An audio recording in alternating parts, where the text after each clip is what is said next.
디베이트에 오신 것을 환영합니다. 자, 오늘 저희가 살펴볼 자료는요, 바로 정밀화학 소재 기업 IT캠에 대한 심층 분석입니다. 이 자료의 기준 시점인 2025년 12월 1일, 이 기업의 주가가 하루 만에 무려 25% 이상 폭등하면서 시장의 모든 주목을 한몸에 받았습니다. 그래서 오늘 논점은 아주 명확합니다. 이 폭발적인 주가 상승과 높은 기업 가치 평가, 이게 과연 IT캠의 혁신적인 미래 성장 잠재력을 합리적으로 반영한 것일까? 아니면 실적이라는 기초 체력 없이 기대감만으로 부풀려진 좀 위험한 투기적 과열일까? 이 문제를 놓고 이야기해 보겠습니다.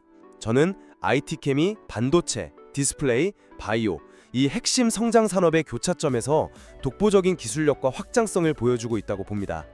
그렇기 때문에 현재의 가치 평가는 그 미래 가능성에 대한 정당한 신뢰의 표현이라고 주장하려 합니다. 저는 정반대의 시각을 제시하고자 합니다. 현재 주가 수준은 검증된 실적이 아니라 막연한 기대감에 기댄 명백한 과열 신호이고요. 171%에 달하는 부채 비율 같은 이 심각한 재무적 위험을 시장이 완전히 외면하고 있다, 이렇게 생각합니다. 그럼 제 입장을 먼저 말씀드리겠습니다. 시장이 IT캠에 열광하는 이유는요, 이 기업이 단순히 유행을 좇는 게 아니라 미래 산업의 핵심 지도를 스스로 그려나가고 있기 때문입니다. 자료를 보면 그 실체가 명확히 드러나죠. 반도체 초미세 공정의 심장이라고 할 수 있는 UV 포토레지스트 소재, 또 접히는 스마트폰의 내구성을 좌우하는 폴더블 디스플레이용 핵심 소재, 전기차 배터리 효율을 높이는 2차 전지 전해액 첨가제, 그리고 전 세계적으로 폭발적인 수요를 보이는 비만 치료제 원료까지, 이 모든 사업 포트폴리오는 단 하나의 공통분모, 바로 고도화된 유기합성 기술이라는 아주 강력한 기술력에서 파생되는 겁니다. 잠깐만요. 그 사업 포트폴리오가 화려하다는 점은 저도 인정을 합니다. 그런데 그게 과연 현재의 재무 상태를 정당화할 수 있는 논리가 될까요? 바로 그 지점이 핵심입니다. 좋은 질문이신데요. 현재 보이는 영업 적자, 그리고 171%라는 그 부채 비율은 실패의 증거라기보다는 성장을 위한 투자의 과정으로 봐야 한다는 거죠. 기술 기반 성장 기업이 R&D와 신규 공장 증설에 막대한 자금을 쏟아붓는 건 사실 지극히 전형적인 모습이거든요. 중요한 건 이 투자가 과연 결실을 볼 수 있느냐인데, 일본 의존도가 절대적이던 핵심 소재의 국산화를 주도하고 있고, 또 글로벌 고객사의 차세대 공정 소재, 퀄테스트 통과가 임박했다는 소식은 그 기술력이 실제 계약으로 이어질 가능성을 아주 강력하게 시사합니다. 2026년 흑자 전환이 기대되는 상황에서 외국인이 하루에 43만 주를 순매수했다는 건 저는 이런 미래 가치를 먼저 읽어낸 스마트머니의 움직임으로 봐야 한다고 생각합니다. 능성이라는 그 아름다운 이야기 이전에 우리는 냉정한 현실의 숫자를 봐야 합니다. 자료에 명시된 것처럼 최근 실적은 7억 원이 넘는 영업 적자입니다. 적자요. 부채 비율은 171% 수준으로 재무 건전성이 이미 빨간불이 켜져 있다는 의미죠. 더 심각한 건 가치평가, 그러니까 밸류에이션입니다. 이익이 없으니까 주가 수익 비율, PER은 아예 계산조차 할 수가 없고요. 주가 순자산 비율, PBR이 10.9배에 달합니다. 이걸 쉽게 말하면 회사의 장부상 순자산 가치보다 주가가 거의 11배 가까이 비싸다는 뜻인데, 이건 일반적인 제조업에서는 상상하기 힘든 전형적인 고평가 영역입니다. 하루 25% 급등은 정상적인 가치평가가 아니라 이건 투기적 심리가 만들어낸 오버슈팅으로 밖에 볼 수가 없습니다. 그리고 그 위험성을 증명하는 가장 강력한 증거가 바로 기관 투자자의 움직임입니다. 외국인이 살 때 국내 시장의 전문가 집단인 기관은 38만 주 이상을 내다 팔았거든요. 이건 단순한 차익 실현이 아니라 이 가격은 너무 비싸다는 명백한 경고 신호로 읽어야 합니다. 바로 그 지점이 정말 흥미로운 대목입니다. 외국인의 매수와 기관의 매도. 시장의 두뇌라고 할 수 있는 이 두 주체가 왜 이렇게 완전히 다른 판단을 내렸을까요?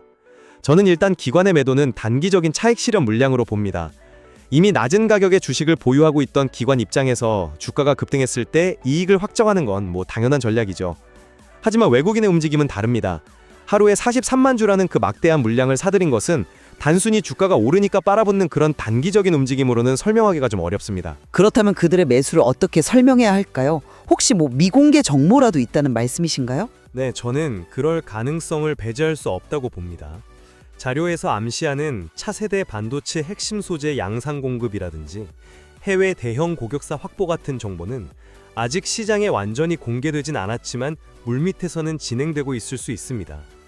글로벌 네트워크를 가진 외국인 투자자들이 이런 정보를 먼저 파악하고 장기적인 관점에서 베팅했을 수 있다는 거죠. 과거에도 보면 국내 대형 기술주들의 패러다임 전환을 먼저 읽어낸 건 외국인 투자자들이었던 사례가 꽤 많았습니다. 아니 근데 그 미공개 정보 가능성을 말씀하셨는데 그건 사실상 좀 추측의 영역에 가깝지 않습니까?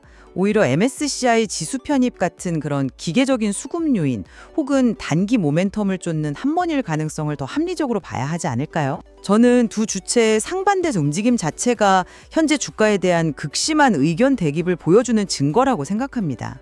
그리고 이런 상황에서는 위험 관리에 훨씬 민감한 기관의 판단에 더 무게를 둬야 한다고 봅니다.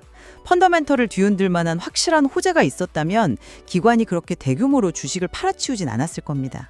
결국 기관이 매도하는 이유는 말씀하신 그 고평가에 대한 우려 때문이겠죠. 하지만 그 PBR 10.9배라는 숫자를 어떻게 해석하느냐가 바로 이 논의의 핵심입니다. IT캠을 단순히 화학 소재를 만드는 제조업체로 보면 그 숫자는 분명 비정상적으로 높습니다. 그렇죠. 동종업계 평균과 비교하면 두세 배는 좋게 넘는 수준이니까요. 맞습니다. 하지만 IT캠의 본질은 거기에 있지 않습니다. 저는 이 기업을 정밀화학 기술을 기반으로 한 일종의 플랫폼 기업으로 봐야 한다고 주장하는 겁니다. 여기서 플랫폼이라는 건 이 회사가 가진 고도화된 유기합성 기술 하나를 가지고 전혀 다른 시장, 즉 반도체, 디스플레이, 바이오 시장에 모두 진출할 수 있는 그 확장성을 의미하는 겁니다. 기술 하나가 여러 개의 고성장 사업을 낳는 구조인 거죠. 시장은 지금 개별 사업의 가치 합산이 아니라 이 플랫폼 자체의 잠재력에 프리미엄을 부여하고 있는 겁니다. 바이오 기술주나 소프트웨어 플랫폼 기업들이 높은 PBR을 받는 것과 같은 논리라고 할 수 있죠. 그 플랫폼이라는 개념이야말로 저는 기대감의 또 다른 표현이라고 생각합니다. 성장 기대감은 이미 주가에 모두 혹은 그 이상으로 반영이 되었습니다. 자료에서도 2026년 흑자 전환은 기대라고 표현하지 않습니까? 그건 보장된 미래가 아니라는 뜻입니다. 반도체 소재, 2차 전지 소재, 비만 치료제 원료, 이 신사업들이 전부 다 성공한다는 보장이 어디 있습니까? 하나의 사업만 계획대로 진행되지 않아도 기대감은 순식간에 무너질 수 있습니다. 현재 주가는 모든 것이 완벽하게 성공할 것이라는 지나치게 낙관적인 시나리오를 전제로 형성된 가격입니다. 기대가 현실이 되지 못했을 때 그 충격은 훨씬 클 수밖에 없고요. PBR 10.9배는 성공에 대한 프리미엄을 너무 과도하게 그리고 너무 일찍 지불한 대가라고 봅니다. 물론 리스크는 존재합니다. 하지만 그 사업 구조의 다각화가 오히려 안정성을 높이는 요인이 될 수도 있다는 점을 봐야 합니다. 자료를 보면 의약품 원료 사업의 매출 비중이 61%로 상당히 안정적인 기반 역할을 해주고 있거든요. 여기에 성장성이 높은 전자소재 사업을 함께 가져가는 것은 훌륭한 리스크 분산 전략이죠.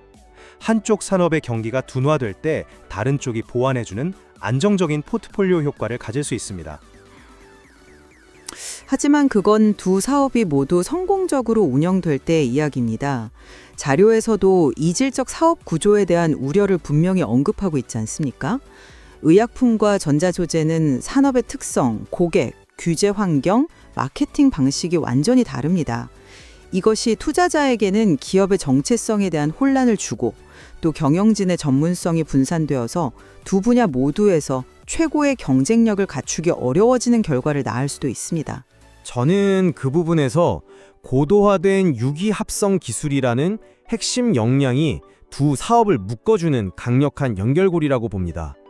겉보기에는 달라 보여도 근간이 되는 기술은 같기 때문에 기술적 시너지가 분명히 발생할 수 있다는 거죠. 예를 들어 한쪽에서 개발한 합성 공정 최적화 기술이 다른 쪽의 수요를 높이는 데 기여할 수도 있고요. 이건 리스크 분산과 성장 동력 다각화라는 두 마리 토끼를 모두 잡는 현명한 전략이라고 봅니다. 글쎄요. 저는 시너지 효과보다는 비효율성이 발생할 가능성을 더 경계해야 한다고 봅니다. 한 우물을 파도 성공하기 어려운 이 치열한 시장에서 성격이 다른 두 개의 우물을 동시에 파는 것은 결국 핵심 역량에 집중하지 못하는 리스크를 내포하고 있는 겁니다. 두 사업부가 자원을 두고 경쟁하게 될 수도 있고요. 안정적인 포트폴리오라기보다는 어느 한쪽에도 온전히 집중하지 못하는 어정쩡한 상태가 될 위험을 관과해서는 안 됩니다. 종합적으로 제 입장을 다시 정리해 보겠습니다. IT캠은 현재의 적자나 부채 비율 같은 그런 재무지표의 프레임을 넘어서 봐야 합니다. 핵심 기술력을 바탕으로 다각화된 고성장 사업 포트폴리오를 구축하면서 미래 가치를 증명해 나가고 있는 과정에 있습니다. 외국인의 대규모 투자는 이러한 잠재력에 대한 시장의 강력한 신뢰를 보여주는 증거이고요. 높은 부채 비율과 영업 손실은 미래의 더 큰 수확을 위한 투자의 과정에서 나타나는 자연스러운 현상입니다. 지금은 이 기업의 성장 스토리에 주목해야 할 때입니다. 제 입장을 마지막으로 요약하겠습니다. 아무리 장밋빛 미래 전망이 있다 하더라도 검증된 실적이 뒷받침되지 않는 주가 급등은 언제든 무너질 수 있는 사상누각과 같습니다. 171%에 달하는 높은 부채 비율, PBR 10.9배라는 극심한 고평가 상태, 그리고 무엇보다 가장 냉철한 투자자 집단인 기관의 대규모 매도세는 결코 무시할 수 없는 명백한 위험 신호입니다. 지금은 화려한 기대감이 아니라 검증된 숫자를 바탕으로 극도로 신중한 평가가 필요한 시점이라고 생각합니다. 오늘 우리는 IT캠이라는 한 기업을 통해 폭발적인 성장 가능성과 또 그 이면에 존재하는 재무적 리스크 그리고 가치 평가에 대한 첨예한 시각차를 다각도로 조명해 보았습니다. 오늘 논의된 이 현상은 한쪽에서는 미래를 향한 담대한 투자로 다른 한쪽에서는 현실과 괴리된 과열로 해석될 여지가 충분히 존재합니다. 제공된 자료에 담긴 더 깊은 정보들을 통해 청취자 여러분 각자의 시각을 정립하는 계기가 되기를 바랍니다.